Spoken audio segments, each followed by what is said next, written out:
गीता एक बात कहती है कि ये यथा माम प्रबदन्ते तांस तथैव भजाम्यहम्।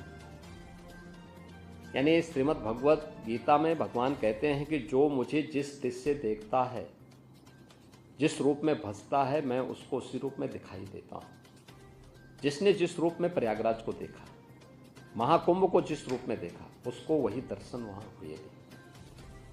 और हर तबके के व्यक्ति को उसके अनुरूप वहाँ सामग्री भी मिली। आप देखें, दुनिया के अंदर आप में से बहुत सारे लोग ऐसे होंगे जिन्होंने दुनिया के तमाम न्यूज़पेपर को भी देखा होगा और उन आयोजनों में आप भागीदार भी बने होंगे जिसके बारे में उनकी नेगेटिविटी और उनके द्वारा जो तमाम प्रकार की गलत टिप्पणियां की जाती थी, उनमें अगर आप देखेंगे बहुत सारे ऐसे थे जिन्होंने इस पूरे आयोजन के बारे में जो टिप्पणी की है। द वॉल स्ट्रीट जर्नल जो यूएस की है, उसने कहा है कि यह एक ऐसा आयोजन था जहां अमेरिका की कुल आबादी से ज़्यादा लोग जुटे। यानी यूएस की जो कुल पॉपुलेशन है उसकी लगभग दोगुनी आबादी इस आयोजन का हिस्सा बनी थी।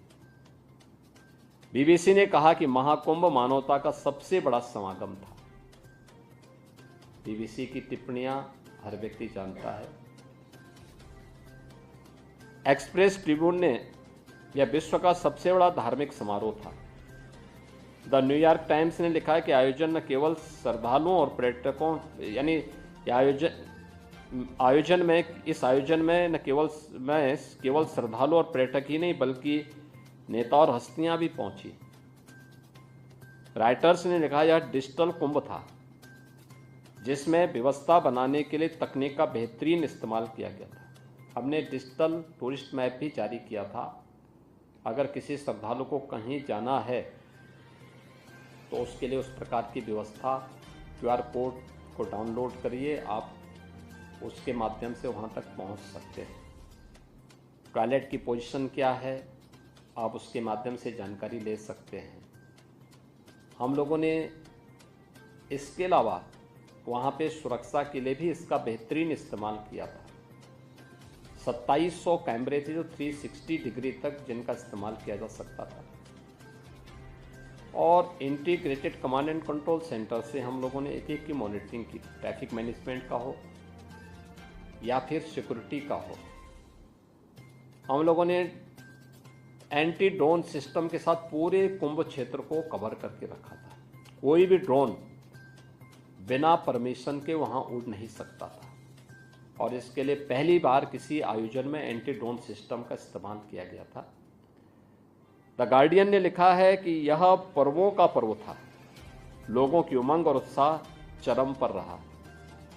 CNN ने लिखा कि दुनिया के सबसे बड़े धार्मिक समागम में 60 करोड़ से ज़्यादा लोग शामिल हुए।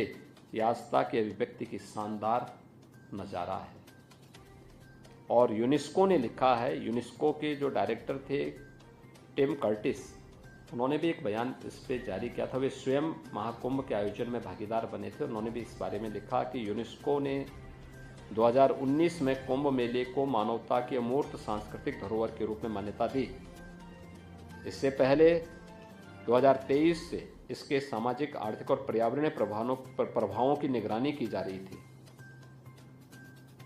कुंभ मेला प्राकृतिक और सांस्कृतिक धरोहर के रूप में विश्व को एक नई दृष्टि प्रदान करता है। यह भारत के प्रति एक दृष्टि देता है। आयोजन उत्तर, दक्षिण, पूरब, पश्चिम, जिसके बारे में आदरणीय प्रधानमंत्री जी बार बार कहते हैं कि एक भारत श्रेष्ठ भारत, उसकी अभिव्यक्ति का भी एक बहुत बड़ा माध्यम बना है।